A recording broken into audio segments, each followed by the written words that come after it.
My name is Jennifer Walsh, 31 years old. The moment that changed everything arrived wrapped in pink paper with delicate silver butterflies, the kind of card that pretends to hold love but hides poison. On my 31st birthday, at the center of a crowded restaurant, my mother-in-law, Margaret, handed me that envelope with a smile stretched so tight it looked like a mask. She said, "From all of us," her voice pitched high enough for the whole room to hear. My husband David angled his phone to record my face. Emma, his sister, lifted hers too. I hadn't yet opened the envelope, but my stomach knew before my eyes did. Inside waited divorce papers. But to understand the sting of that night, you need to know the days leading up to it. Because Margaret's cruelty didn't erupt suddenly. It brewed like bitter tea, steeping in silence until it was strong enough to burn. 3 days before my birthday, I padded into the kitchen early, hair still tangled from sleep, planning nothing more ambitious than a pot of coffee before my shift at Romano's. The house was quiet, hushed. In that way mornings sometimes are when the world hasn't fully woken. I expected emptiness, the comforting rattle of the coffee maker, maybe the distant bark of a neighbor's dog. Instead, I found Margaret at the table, glasses perched on her nose, hunched over a spread of papers. Official looking, stamped and stiff. She didn't notice me at first. Her lips moved as she read, eyes sharp, and in one hand she held a red pen that flicked across the margins with neat cutting strokes. She looked less like a grandmother reviewing bills and more like a general marking battle plans. The intensity was unsettling. I shifted my weight, the floorboard under my heel groaning with betrayal. Her head jerked up. For a fraction of a second, her face was unguarded, and I saw something I had never seen in her before. Not the usual disapproval, not the cool disdain, but satisfaction. Real, dark satisfaction. In a blink, it was gone. "Oh, good morning, dear," she said, gathering the papers with surprising speed, stacking them, folding them, sliding them into an envelope so beautiful it almost mocked me. Pale pink, silver lettering, spelling happy birthday, butterflies prancing along the edges. She smoothed her hand across it, her smile stretching wider. "Just some family paperwork," she explained. Her tone carried false lightness, like a bad actress rehearsing lines. "Nothing for you to worry about." I stood there, the air between us heavy with something unspoken. Margaret had never called me dear. She usually avoided my name altogether, referring to me as David's wife, or in crueler moments, simply she. The sudden affection felt wrong, as though she were trying on the word before discarding it forever. I managed a polite smile, moved toward the coffee maker. The smell of grounds blooming in hot water usually comforted me, but that morning the kitchen felt colder, sharper. "Need help with those papers?" I asked casually, hoping my voice didn't betray my nerves. Her laugh was airy, a strange sound in her mouth. "Oh, this is something special, something I've been working on for quite some time. Even David doesn't know." Her secrecy pricked my curiosity. In 2 years of marriage, Margaret had never once shown interest in planning surprises, certainly not for me. She was a woman of practicality, gifts chosen with efficiency rather than thought. That she was crafting something elaborate, something just for my birthday, felt almost hopeful. "It's something that will change everything," she said, sliding the decorated envelope into her purse like a treasure. Her eyes caught mine and lingered, and for a fleeting moment I believed she was trying to bridge the chasm between us. Maybe, I thought, she's finally seen me.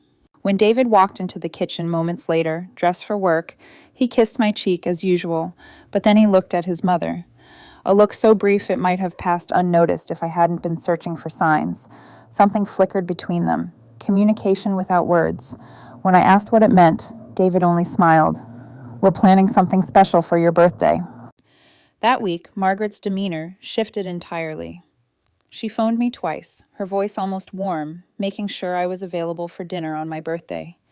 She suggested Romano's, the restaurant where I worked shifts, the one she usually dismissed with curled lips and excuses. "It's important we acknowledge all aspects of your life," she said.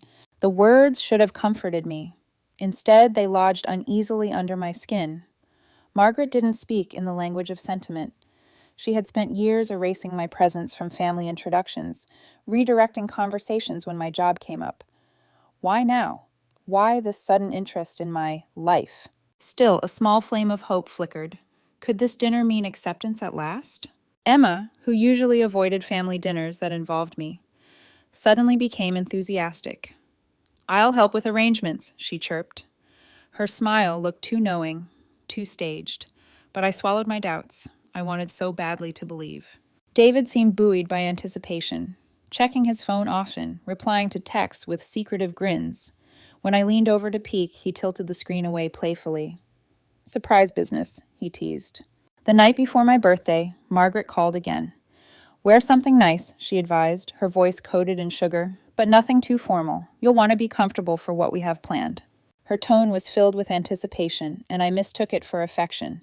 I stood in front of my closet for an hour, finally settling on a navy dress. Professional, yet soft, approachable, yet elegant. I wanted everything about me to whisper worthy. In the mirror, I saw a woman smoothing wrinkles with trembling hands, trying desperately to belong to a family that never let her in. Later that night, David held me unusually close. His whispers tickled my hairline. "Tomorrow will be a day you'll never forget," he said. His intensity felt like love. I thought he was promising me acceptance. I had no idea it was a goodbye.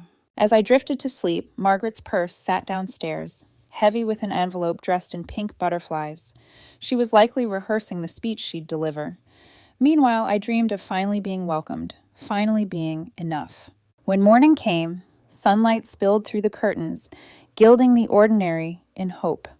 I believed my 31st birthday would mark my place in David's family. Instead, it would become the day Margaret gave me the greatest gift of my life, freedom. If the decorated envelope was the strike of the sword, then the years before were the sharpening of its blade. Margaret's campaign against me didn't begin on my birthday. It began the very first time I stepped into David's family circle after our wedding. It was his cousin Michael's graduation party, a warm June evening, filled with chatter, champagne glasses clinking, and the faint strains of piano music from the rented hall. I had taken hours to prepare, choosing a black dress simple enough to avoid scrutiny, pairing it with minimal jewelry. I told myself that if I blended in quietly, if I made no missteps, they would accept me. But Margaret made sure blending in wasn't an option. "This is David's wife," she said, her voice carrying across a cluster of well-dressed women. "She works in the service industry." She paused just long enough for the words to land, for raised brows to lift, for a cousin's sympathetic "oh" to sound more like pity than greeting. Patricia, one of the aunts, tilted her head. "How interesting," she murmured, her smile a thin line. "What kind of service?" I opened my mouth, ready to answer with pride, because serving tables is honest work, and Romano's was more than a paycheck to me. But Margaret stepped in smoothly, her voice laced with false kindness. "She's still figuring out her career path," she explained. "Just working temporarily in food service until she finds something more suitable." The word hung in the air like smoke, temporary, unsuitable. The conversation shifted away from me, landing on Michael's new internship at a law firm, another cousin's marketing promotion, Emma's engagement to a doctor. My attempt to contribute vanished into silence. I excused myself to the bathroom, where I pressed trembling hands against the cool porcelain sink, whispering, "Just breathe." It was my first lesson. Margaret had no intention of letting me blend in. Thanksgiving came months later.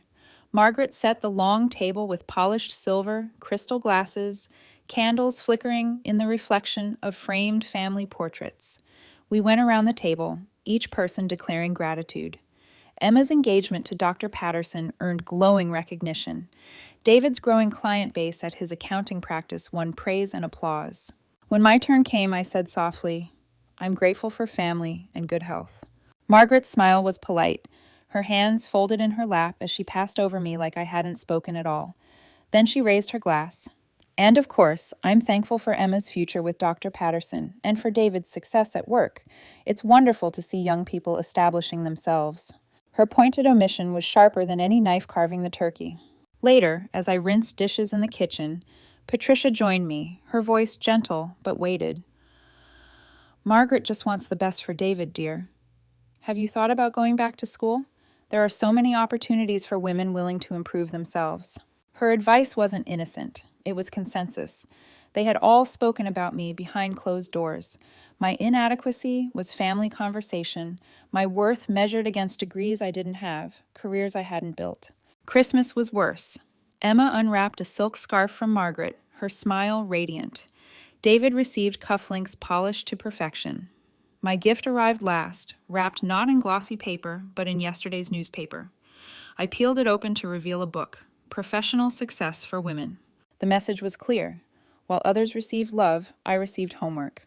I laughed softly, trying to hide the sting, but inside, humiliation coiled tight. It wasn't only holidays. Each gathering became a test, and Margaret wrote the rules. At David's birthday, she organized a lavish dinner with his colleagues. The restaurant hummed with the low voices of professionals discussing markets, investments, promotions. I smiled, nodded, added small comments where I could. But when asked directly about my work, David jumped in before I could answer. "She's exploring opportunities," he said, sipping his wine without meeting my eyes, "considering new directions." My silence tasted bitter. Once he'd bragged about my work ethic. Now, my very presence embarrassed him. Emma's engagement party was another arena. Her college sorority sisters, polished and confident, asked me polite questions. Margaret hovered nearby, cutting me off whenever I mentioned Romanos. "She's between opportunities, she'd say brightly, as though translating my words into something more palatable for the group. I disappeared from conversations like smoke dispersing in the wind. But it wasn't only their words, it was the glances, the raised eyebrows, the quick shifts to another topic, the way I became an object of comparison rather than a participant. And then Easter dinner. Margaret's friend Carol, retired executive, spent the meal praising her children's law and medical careers. When she turned to me, curious about my background, Margaret interrupted mid-breath. "Jennifer is considering various options for professional growth." The phrase was delivered with authority, as though she were my spokesperson. I smiled tightly, excused myself to the powder room, and cried into tissues that smelled faintly of lavender soap. Each gathering chipped away at me. Bit by bit, Margaret rewrote my identity, until even I struggled to remember the woman I'd once been. The cruelest part wasn't her contempt, it was David's transformation. The man who'd fallen in love with my independence now avoided my eyes when my job was mentioned. His silence was agreement, his laughter complicity. Slowly, he aligned himself with her narrative. By the spring of our second year of marriage, I was no longer a wife fighting for acceptance. I was a project, an embarrassment to be managed. And yet, despite the hurt, I clung to hope like a child clings to a tattered toy. I told myself Margaret might change, that one day she'd see me for who I was. Each small kindness, a smile, a softened tone, felt like proof that maybe she was thawing. But shadows have a way of growing longer with time. The truth pressed at the edges of my awareness. Margaret didn't just want me diminished. She wanted me gone. I sensed it in her sharp glances, in the deliberate way she skipped my name during introductions, in the false sweetness of "dear" spoken through gritted teeth, and in the way David, my husband, had begun to share her silence. It was more than disapproval, it was strategy. And one night, the strategy would reveal itself for what it truly was, a prayer not for my success, but for my erasure. It happened on a Tuesday evening, months before my birthday dinner. I hadn't meant to overhear, but betrayal rarely asks for permission before it crashes into your ears. I'd been folding laundry in the hallway when I caught Margaret's voice drifting from the den. She was on the phone, her tone hushed, but sharp, the kind of cadence she used when she wanted her words to cut but not echo. "I keep praying he'll come to his senses before it's too late," she said. I froze, clutching one of David's shirts, my knuckles whitening around the fabric. "He deserves someone who can enhance his life," she continued, "not hold him back." Silence followed, broken only by her low sigh. My chest tightened. She wasn't talking about a job or a business deal. She was talking about me. My legs trembled, but I forced myself closer, leaning against the wall so I wouldn't collapse. Her voice softened, almost tender. "He's such a good boy. I just don't understand why he insists on dragging dead weight along with him." Dead weight, that was me. I stumbled back, pressing a hand against my mouth. Tears stung, but I didn't cry. Not yet. Instead, my mind spiraled with images. Margaret praying not for my health or happiness, but for my marriage to collapse. For her son to leave me. For me to vanish. I slipped into our bedroom before she could notice, closing the door with careful quiet. The folded laundry fell forgotten on the floor. I sat on the edge of the bed, staring at the carpet until the fibers blurred. Her words replayed in my head like a broken record. Dead weight, holding him back. I wanted to scream, to march downstairs and demand how she dared to pray for the destruction of her son's marriage. But I didn't. Instead, I sat in silence, drowning in the ache of knowing the war I'd been fighting wasn't about acceptance anymore. It was about survival. When David came home later, I searched his face for answers. Had she already told him? Did he secretly agree? He kissed my forehead absent-mindedly, loosening his tie, his phone buzzing with messages. I asked about his day, his clients, the dinner meeting that had run late. He answered with the distracted warmth of a man who believed nothing was wrong. I almost asked, "Did your mother call you deadweight too, or just me?" But the words died in my throat. Instead, I whispered, "Do you think I'm enough?" David paused, frowning. "Enough for what?" "For you, for us." His confusion seemed genuine, but he didn't answer immediately. And in that pause, my heart broke a little more. "Of course," he said finally, but his voice was soft, uncertain, like a man speaking out of obligation rather than conviction. That night, I lay awake beside him, staring at the ceiling while his breathing deepened into sleep. I wanted to believe him, but Margaret's words had carved too deep. Dead weight. The next weeks were a blur of small humiliations that suddenly felt heavier. David corrected my grammar in front of friends. Margaret dismissed my attempts at conversation with a patronizing pat on the hand. Emma snorted when I mentioned trying new recipes at Romano's. Each act alone was small. Together, they were a chorus of dismissal. I tried fighting back in subtle ways. I started wearing brighter lipstick, bolder dresses. I forced myself to smile at family dinners, to speak louder when ignored, to remind them I was there. But the louder I became, the more invisible I felt. One night, after another dinner where Margaret praised everyone but me, I confronted David. "Why don't you defend me?" I asked, my voice sharp. He blinked, taken aback. "Defend you from what?" "From her. From the way she talks about me like I'm some mistake you haven't corrected yet." His jaw tightened. "She's just worried about me. About us." "Worried? She wants us divorced." His eyes narrowed. "You're overreacting." And there it was, the phrase that always shut me down. Overreacting, emotional, sensitive. I was every stereotype they wanted me to be, every reason to dismiss my feelings as invalid. But I wasn't imagining it. I'd heard her prayers with my own ears. That night, after David fell asleep, I opened my laptop. The glow of the screen lit my face as I stared at job boards, scrolling through positions I wasn't qualified for. Insurance companies, administrative offices, banks. Every listing seemed to demand a degree or years of experience I didn't have. Still, I created profiles, uploaded my flimsy resume, and pressed send again and again. Each application was like throwing a paper boat into a storm, hoping one might survive. I stayed up until dawn, rewriting cover letters, inflating my restaurant experience into business jargon, managed multiple client relationships simultaneously while maintaining satisfaction ratings. It sounded impressive, but it was just me, balancing orders and remembering who wanted extra Parmesan. As the sun rose, I realized I wasn't fighting for a job. I was fighting for my existence. Margaret wanted me erased. I needed to prove I was unerasable. But even in my determination, fear gnawed at me.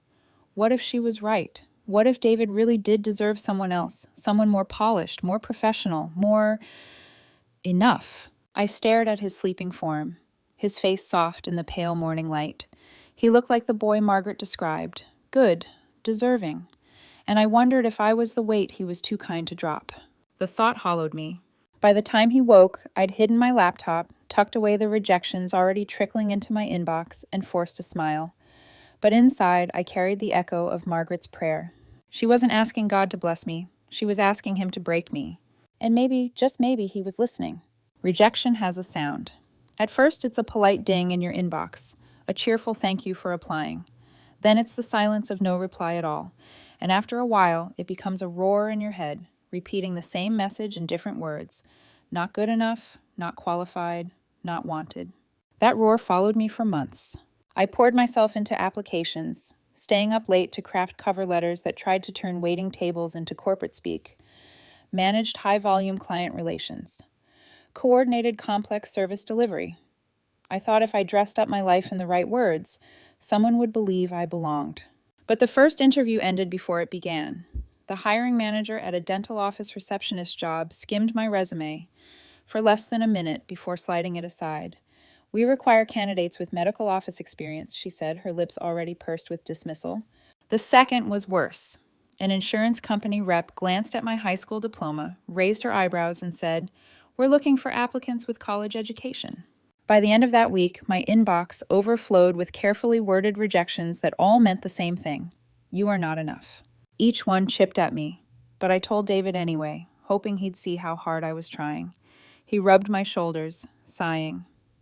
"Maybe you're aiming too high, too fast. There's nothing wrong with starting smaller." He thought he was comforting me, but his words echoed his mother's tone. "Lower your expectations. Stay in your lane." The following week, I walked into Henderson Insurance for what I prayed would be my breakthrough. The building gleamed with glass and marble. Women in sharp suits clicked across the lobby, briefcases in hand, voices strong and confident. I stood there in my best dress, suddenly aware that my shoes came from a discount rack and my purse was fraying at the edges. Mrs. Henderson herself interviewed me. She looked at my resume, expression flat. "Your background is quite limited for this position," she said. "We typically hire candidates with business degrees or insurance experience. What made you think you'd be qualified for account management?" I tried to explain my customer service skills, my ability to multitask, my eagerness to learn. She glanced at her watch mid-sentence. "Perhaps you should consider positions more aligned with your current skill set." That was her polite way of telling me to go back to Romano's. The drive home was the longest 20 minutes of my life. I pulled over once, hands gripping the steering wheel so tightly my knuckles ached, fighting back the tears that threatened to overwhelm me. But I didn't stop. I couldn't. If Margaret wanted me gone, I would prove her wrong by becoming the professional woman she claimed David deserved. So I enrolled in community college.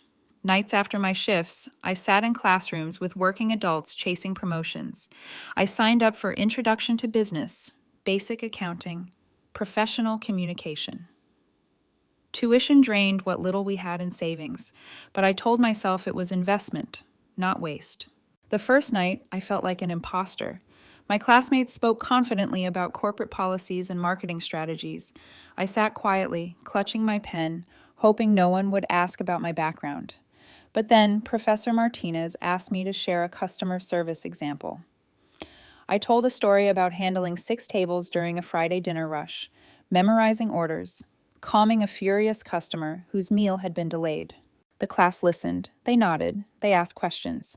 For 3 hours each week, I felt seen, capable. But at home, it was different. David frowned at my class schedule. "Are you sure this is worth the time and money? Maybe you should focus on getting a job first, worry about education later."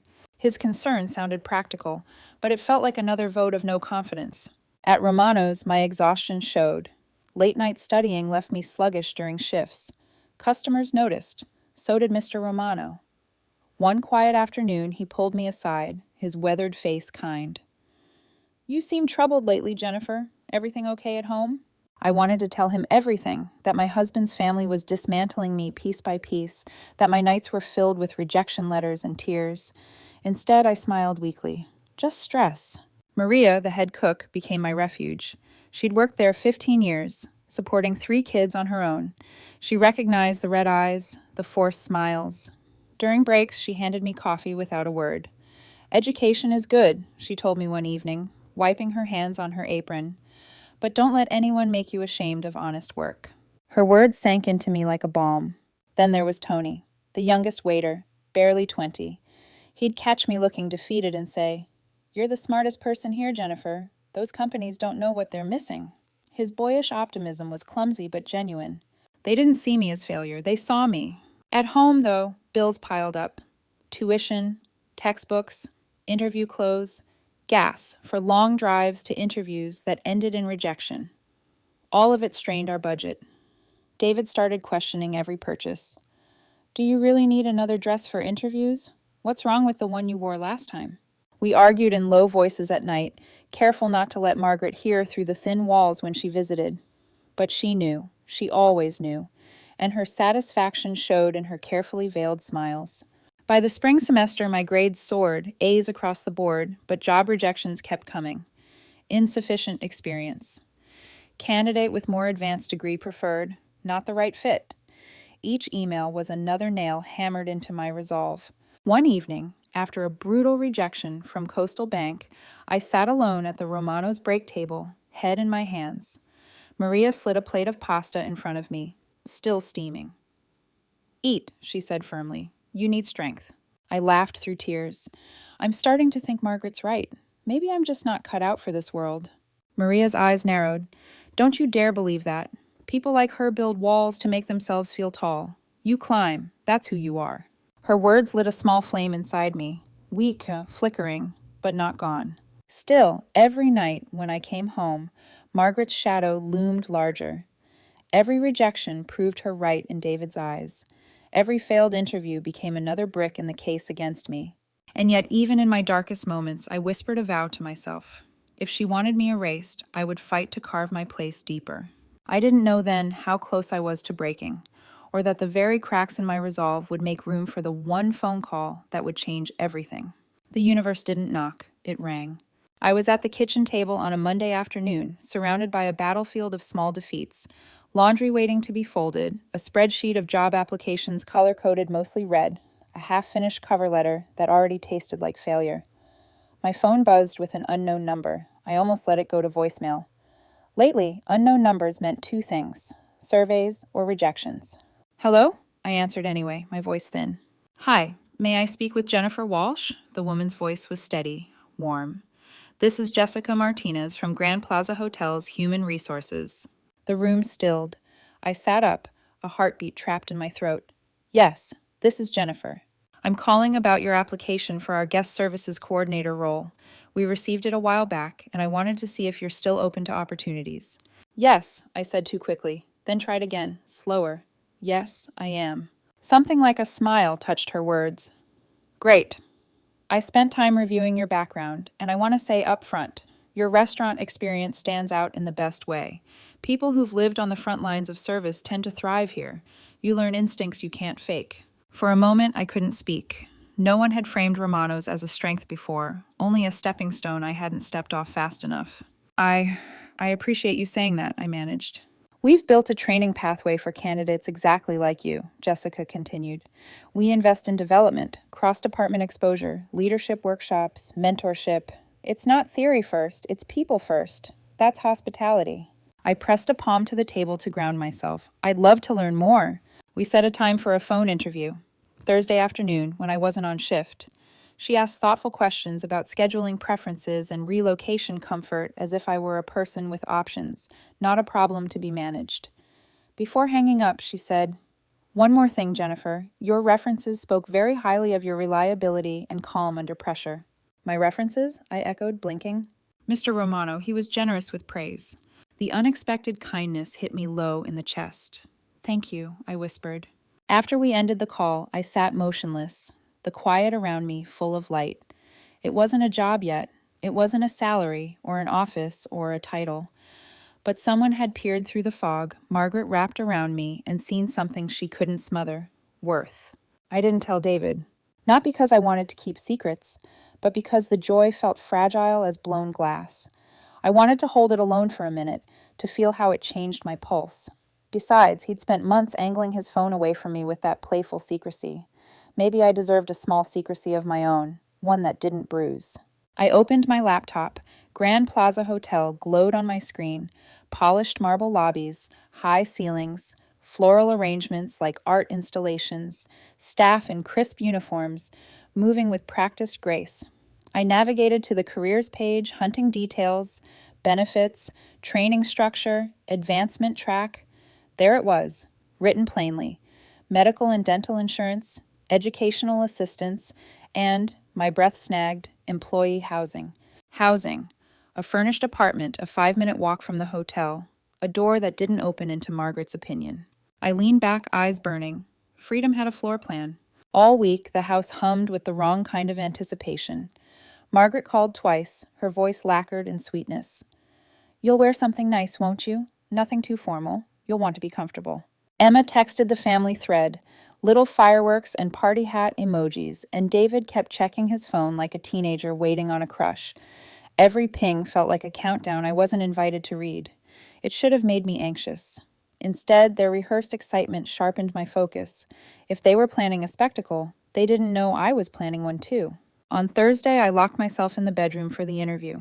I drew the curtains to cut the glare. The call began right on time. Jessica didn't rattle off a script. She painted scenes. Tell me about a time the kitchen was underwater and a table was on its third complaint. What did you do? I talked about triage, how I stabilized what I could control, acknowledged what I couldn't, sharpened my communication so nothing fell between cracks. She asked about leadership without using the word. How do you support a teammate who's falling behind during a rush? I described the small things, quietly swapping sections, resetting silverware for them, a joke at the right moment to keep morale from slipping. Somewhere between her questions and my answers, the shame lifted. What I'd been trained to call not real experience became exactly the kind they wanted. At the end, Jessica's tone shifted, business formal but warm. Jennifer, I want to be candid.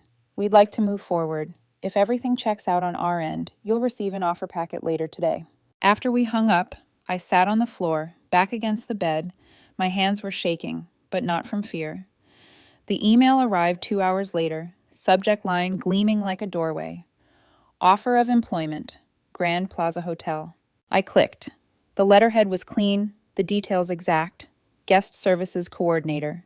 Starting salary, $45,000 annually. Full benefits. Employee housing included.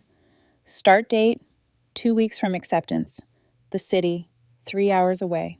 3 hours between me and the kitchen table where Margaret marked up my life with a red pen. 3 hours of road cutting a clean line through every whisper that I was temporary, unsuitable, dead weight. I printed the offer. 3 copies. One for my portfolio, one to leave in my dresser, one to carry with me, folded carefully into a plain white envelope I labeled in my neatest handwriting, for later. I practiced telling the story in the bathroom mirror, the way you practice saying your new name. I have news, I rehearsed softly. A hotel recognized what you refused to see. I shouldn't have cared about the performance, but after months of being watched, recorded, measured, I wanted the reveal to belong to me. Not for revenge, for symmetry. If Margaret wanted an audience, she would have one, only not for the script she wrote. That night at Romano's, I moved lighter than I had in months. The regulars noticed. Mr. Romano peered at me over his reading glasses. You look like you swallowed a sunrise, he teased. I smiled into the ticket printer's whir. You ever get a call that tells you you're not crazy for believing in yourself? He paused, and the kindness in his lined face made my throat tight. Every good turn in my life began with a call I almost didn't answer. Maria tapped my shoulder at the pass. Your hands are steady, she said. You sleep last night? Better than before, I answered, meaning, I'm beginning to dream in color again. Driving home, the city lights smeared into gold lines on the windshield. I kept a palm over my purse where the offer letter rested like a heartbeat. The decorated envelope in Margaret's bag felt more and more like a prop in the wrong play. I thought of the butterflies on its edges, how they tried to make venom look like a celebration. And then I thought of my plain white envelope, ordinary as napkin stock, carrying a future they could not control. Sword and shield, poison and antidote. At home, David was in the living room, phone glowing blue across his face. Mom wants to do your birthday dinner at Romano's tomorrow, he said, pleased with himself, like he'd gifted me the idea. At Romano's? I tried not to smile too widely at the irony. Sure, that's meaningful. He looked up. Wear the navy dress. She mentioned comfort. Comfort. The word tasted of sand. Okay, I said, touching the envelope through the purse leather, as if to confirm it was still real. I'll be comfortable. In bed, his arm draped over me, heavy and familiar. He whispered, Tomorrow's going to be unforgettable. The same line he'd used before, the same promise that once felt like safety. I stared into the dark and realized I finally agreed. I set an alarm for early morning. There were small rituals to perform. Steam the dress, polish the shoes, tuck the offer letter into fresh paper so the edges didn't fray. I wanted every angle sharp.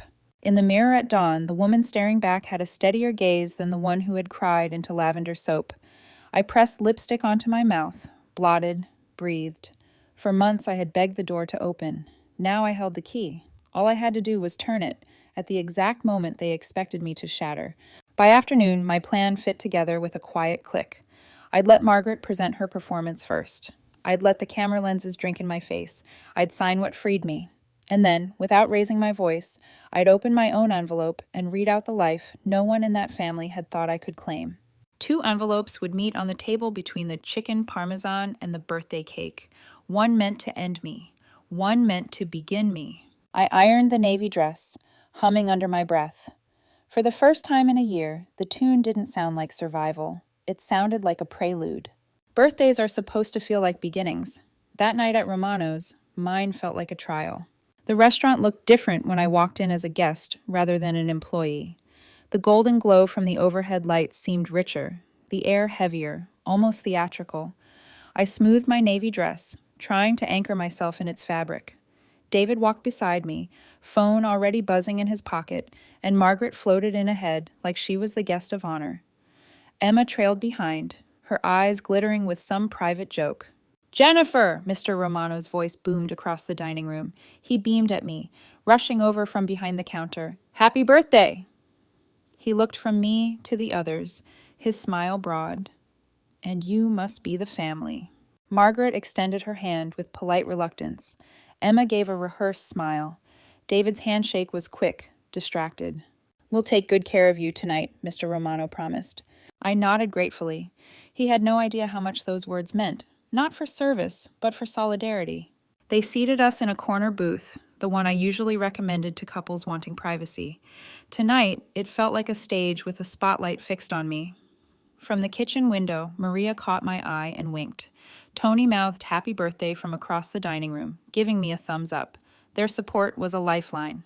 Margaret unfolded her menu, pinching the laminated edge between her manicured fingers as though it might soil her skin. "I think I'll try the lobster ravioli," she said, loud enough for nearby tables to hear. She had never once complimented Romano's, but tonight she ordered the priciest dish without a blink. Emma scrolled through her phone, occasionally leaning toward David with suppressed laughter. He kept checking his notifications, thumbs flying, his eyes darting up only long enough to flash me a smile that didn't quite reach. "Are you expecting something important?" I asked, trying to keep my tone light. "Just coordinating some surprise elements," he said. He glanced at Margaret, who gave the smallest nod. A chill crept up my spine, but I forced a smile and sipped my water. The appetizers arrived, bruschetta glistening under olive oil. Margaret complimented it with exaggerated cheer, her false warmth filling the air like perfume too strong. "Jennifer," she said, folding her hands, as though preparing for prayer, "I just want to say how admirable your dedication to improvement has been. You've worked so hard." Her words might have sounded kind to a stranger, but I caught the undercurrent. "Finally, we'll see the fruit of your labor, or lack of it." Emma snorted, covering her mouth with her napkin. I focused on cutting the bread into neat pieces, swallowing past the lump in my throat. Dinner carried on with forced civility. Margaret asked about my classes, her interest as hollow as her smile. David chimed in about his new clients, while Emma peppered her conversation with comments about ambitious women she followed online. Each remark felt like a needle. But I clung to my secret, the folded envelope in my purse, my shield. When the main courses arrived, Margaret leaned back, satisfaction settling over her like a cloak. David shifted his phone into position, angling it toward me. Emma mirrored him. The symmetry of their movement sent a jolt of recognition through me. They had planned this, rehearsed it. The cake appeared, carried by Sandra, one of the newer servers I had trained myself. She smiled warmly. "Happy birthday, Jennifer," she said, setting the candles in front of me. The restaurant broke into song. Regulars joined in, their voices rising above the clatter of dishes and laughter. For a moment, I almost believed this was just a birthday, just cake and music and light. "Make a wish," David said, his camera fixed on my face. I closed my eyes, inhaling deeply. My wish wasn't for love or money, it was for courage, to carry out the plan I hadn't told anyone, to survive whatever cruelty was about to unfold. The candles flickered out. Applause scattered around us. Then Margaret reached into her purse. The decorated envelope emerged with theatrical grace, pink paper catching the glow of the candles. Butterflies gleamed on silver edges. She held it aloft, her smile triumphant. "We have a special gift for you," she announced, voice carrying. "From all of us." Nearby diners turned to watch. Their faces reflected curiosity, even envy. To them, it looked like a family honoring their daughter-in-law with ceremony. Emma lifted her phone higher, capturing every angle. David's camera zoomed closer to my face, his breath quickening with excitement. "Open it," Margaret urged, eyes glittering.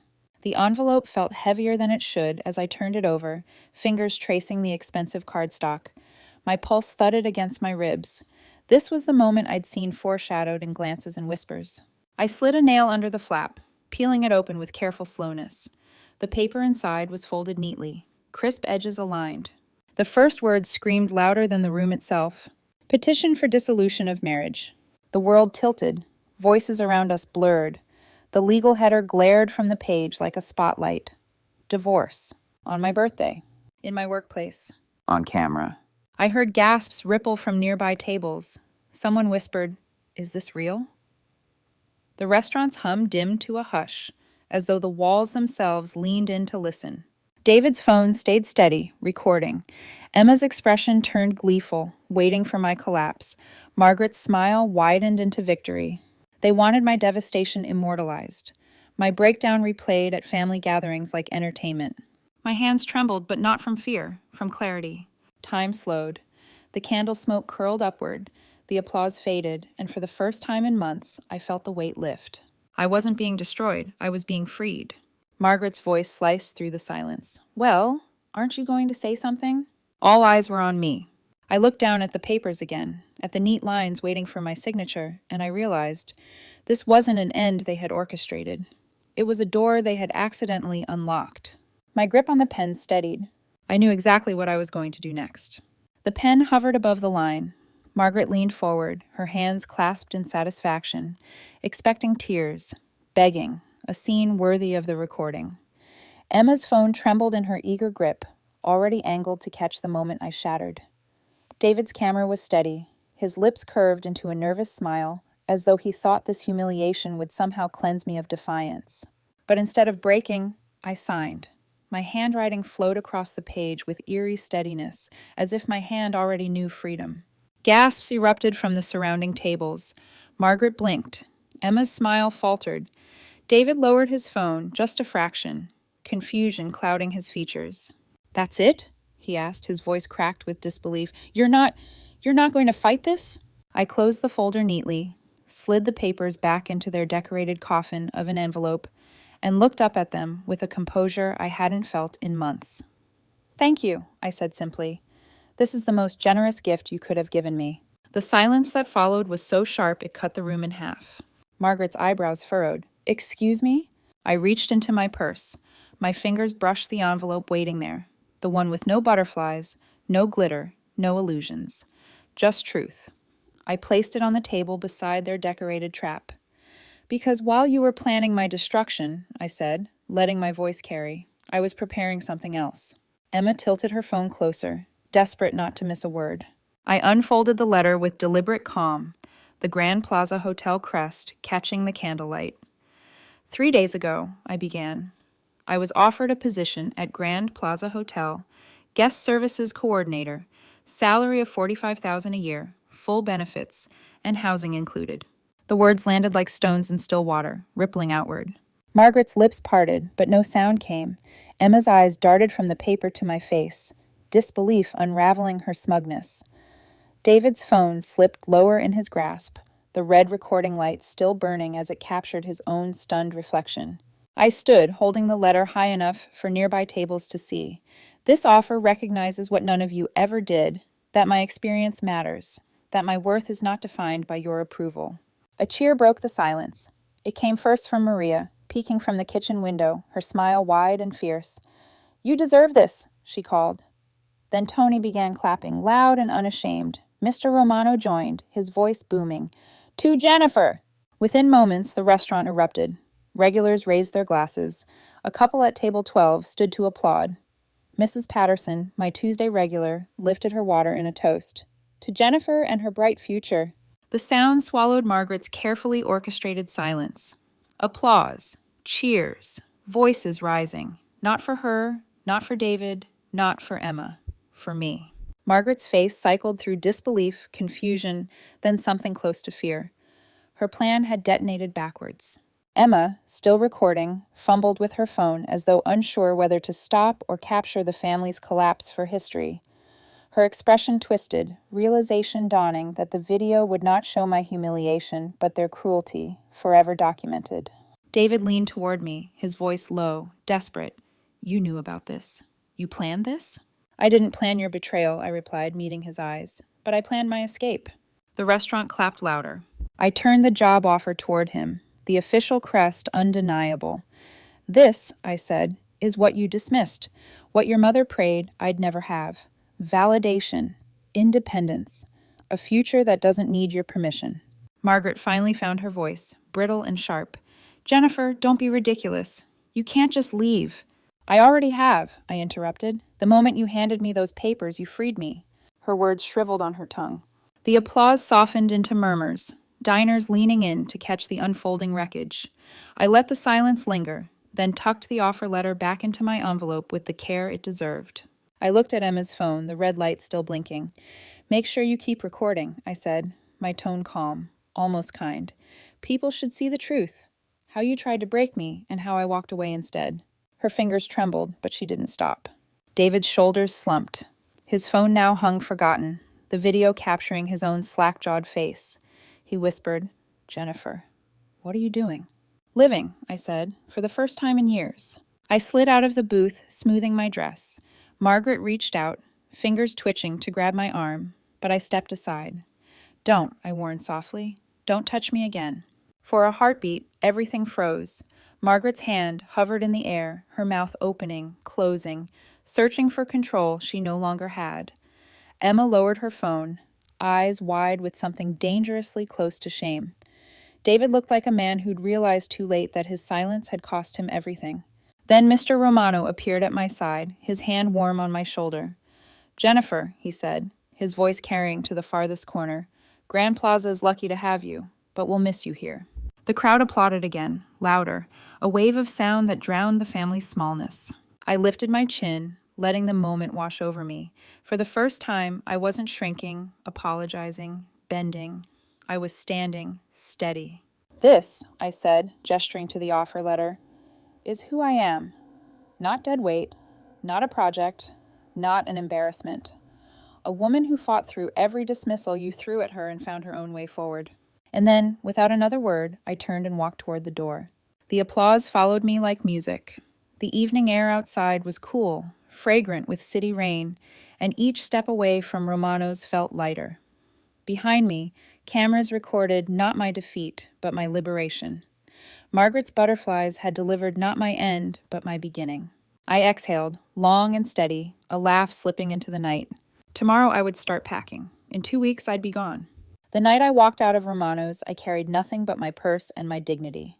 The decorated envelope sat abandoned on the table, its butterflies fluttering uselessly across the surface. The pen Margaret had offered as a weapon now marked my freedom.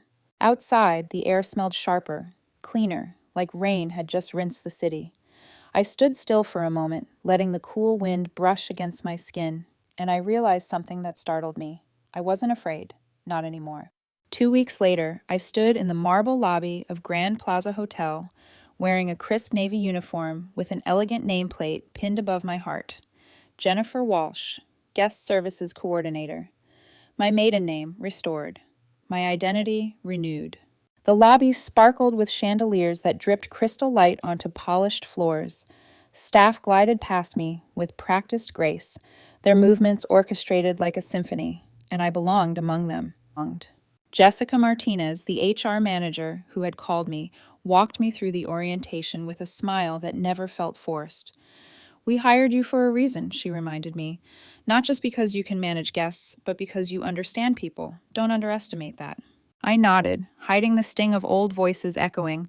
Temporary job, dead weight, unsuitable. The staff housing was better than I'd dared imagine. A fully furnished apartment with wide windows overlooking the city skyline. White curtains swayed in the breeze, and a small balcony invited me to drink morning coffee in peace. No more Margaret's footsteps pacing outside my door. No more overheard prayers for my failure. Just silence, warm and safe. The first week was a blur of training, guest interactions, and introductions to team members who treated me not as an imposter, but as a colleague. My supervisor assigned me to VIP guest relations within the first month, trusting that my years at Romano's had given me instincts no classroom could teach. You read people quickly, she told me. That's half the battle. For the first time, I wasn't apologizing for my past. I was using it. Each day chipped away at the residue of Margaret's scorn. The confidence I'd lost in family dining rooms returned in hotel corridors. My smile, once forced, became natural. My laugh, once suppressed, rang out freely. Guests complimented my attentiveness. Colleagues asked for my input. I wasn't invisible anymore. Meanwhile, word traveled back through mutual acquaintances. Linda, one of Margaret's country club friends, happened to stay at Grand Plaza during a business trip. She spotted my name on the staff directory and sought me out. "You're David's ex-wife, aren't you?" she asked brightly. "Margaret mentioned you worked in hospitality, but she didn't say you were in management at such a prestigious hotel." Her surprise was genuine, her respect palpable. When she left, she gave glowing feedback about my professionalism. Within days, Margaret must have heard. The irony made me smile. Her own friends were now singing praises she had tried so hard to smother. David reached out next. Text messages at first. "How are you?" Then, "Can we talk?" I ignored them. His silence when I needed him most had already spoken volumes. But he didn't stop. Messages turned into emails, then a voicemail I didn't return. "I made a mistake," his voice cracked through the speaker. "I didn't realize what I was letting go of." It was too late. Regret doesn't erase complicity. Margaret's voice found me through the divorce proceedings. Their carefully rehearsed ambush at Romano's had become evidence in my favor. David's recording backfired spectacularly. The judge saw cruelty, premeditation, humiliation. No alimony, no shared assets, no leverage. Margaret's gift had become Exhibit A against them. I didn't gloat. I didn't need to. The victory was quiet, steady, absolute. At Grand Plaza, my days filled with challenges that stretched me instead of suffocating me. I coordinated last-minute wedding receptions, soothed furious guests whose luggage had gone missing, handled high-pressure events where details mattered down to the shape of the napkins. And each time I succeeded, I heard Maria's voice in my memory. "Don't let anyone make you ashamed of honest work." Those skills had carried me here. They would carry me further. 4 months after starting, Jessica called me into her office. "We're promoting you to Assistant Guest Services Manager," she said with a grin. "Your leadership potential is obvious." My salary increased to over $50,000. My responsibilities grew, and my belief in myself finally matched what others saw. Margaret must have heard. Her silence was louder than her scorn ever had been. Emma's social media, once filled with passive-aggressive posts about ambitious women, fell quiet whenever my promotions made the news in local business journals. David tried again, sending a LinkedIn request this time, thinly veiled as professional networking. I declined. Their absence didn't hurt. It felt like healing. One evening, standing on my apartment balcony with the city glittering below, I thought back to Romano's. To the night Margaret unveiled her envelope like a magician revealing her trick.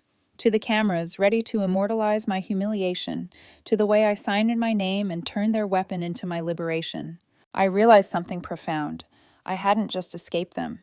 I had outgrown them. Margaret had spent years insisting I wasn't enough. But here I was, more than enough, stronger, sharper, independent. And for the first time, I didn't wonder what she thought of me, because it didn't matter. What mattered was the team that respected me, the guests who trusted me, the mentor who believed in me. What mattered was the woman in the mirror, no longer shrinking to fit a family's impossible standards, but standing tall in the reflection of skyscrapers. The gift they had meant to break me had instead set me free. And I wasn't done rising. 18 months after the night of the birthday ambush, I stood in my corner office at Grand Plaza Hotel, the city skyline stretching wide beyond the glass. The sun was setting, tinting the horizon in streaks of copper and violet, and the reflection staring back at me was a woman I hardly recognized. My nameplate read, Jennifer Walsh, Guest Services Manager. My salary exceeded $60,000, my team numbered 12, and my decisions carried weight in boardrooms I once thought were reserved for people born into privilege. The girl who once cried in Romano's powder room with lavender-scented tissues was gone. In her place stood someone who had clawed her way past humiliation, rejection, and cruelty. The promotion ceremony had been only a week earlier. I still remembered standing on stage, lights hot against my skin, as Jessica Martinez introduced me. Jennifer has demonstrated not just skill but resilience. She has turned experience others dismissed into strengths that inspire our team. Applause filled the ballroom. Not polite applause, but genuine, thundering, celebratory. Colleagues clapped. Executives nodded approval, and I felt pride course through me in a way I never had before. In the audience, I noticed a familiar face, Linda, Margaret's country club friend. She approached me afterward, her voice tinged with awe. Margaret never mentioned this. She gestured to the award in my hands. She said you worked in hospitality, but she didn't say you were running an entire department. I smiled politely. Some stories aren't told because they don't fit the narrator's agenda. Linda chuckled, her eyes twinkling. Well, people are talking, and they're impressed. I didn't ask whether Margaret had heard. I knew she had. Word travels fast in the circles she prized more than her own family's happiness, and I suspected each compliment from her peers stung her more deeply than any words I could offer. David tried again, of course. First through social media messages, then an email full of regret. I miss you. I didn't see what I had. I want to talk. But the boy Margaret called her good son had sat silently while she dismantled me piece by piece. His regret was a shadow of the man he could have been. I didn't answer. My apartment at the staff residence had become a sanctuary. I filled it with reminders of my growth. Business textbooks from my college classes, framed photos of my team celebrating successful events, small gifts from guests who appreciated kindness in moments of stress. I no longer looked for Margaret's approval in shiny packages under a Christmas tree. My life was decorated with respect earned, not begrudgingly given. And yet, sometimes at night, I thought about that envelope, the one with pink butterflies and silver lettering, the one Margaret had chosen so carefully, as though cruelty deserved a beautiful frame. I realized it had been the truest gift I'd ever received, not the divorce papers themselves, but the clarity they forced. That night at Romano's, as I signed my name, I understood something Margaret never intended me to learn. I didn't need their approval to exist. I didn't need to contort myself into someone else's definition of worthy. The moment she tried to erase me, she made space for me to rewrite myself. Her weapon had become my key. The irony still made me laugh sometimes. Margaret had prayed for my destruction, but what she delivered was liberation. She had expected me to beg, to collapse, to cling. Instead, she handed me the freedom to leave, and I took it. Jessica once asked me over coffee, "What motivates you the most, Jennifer?" I paused, considering the polished hotel lobby, the satisfied guests, the steady paycheck that erased years of financial strain, and I answered honestly, the fact that I know exactly what it feels like to be erased, and I'll never let anyone else feel that way under my watch. Because of Margaret, I became the manager who listens to the quietest voice in the room, who notices the new employee trying to prove themselves, who values effort as much as polish. Because of Margaret, I found the fire to rise. One evening, standing at my office window, I wondered if she ever replayed the video Emma had recorded. Did she watch her triumph dissolve into silence as the restaurant applauded me? Did she notice how her carefully chosen envelope became a prop in someone else's story? I would never know, and I didn't need to. All that mattered was the skyline before me, the team behind me, and the steady heartbeat inside me. Margaret had given me divorce papers, but hidden in that gift was something far greater, a chance to become myself. And that, I thought as the city lights flickered awake, was the truest gift of all.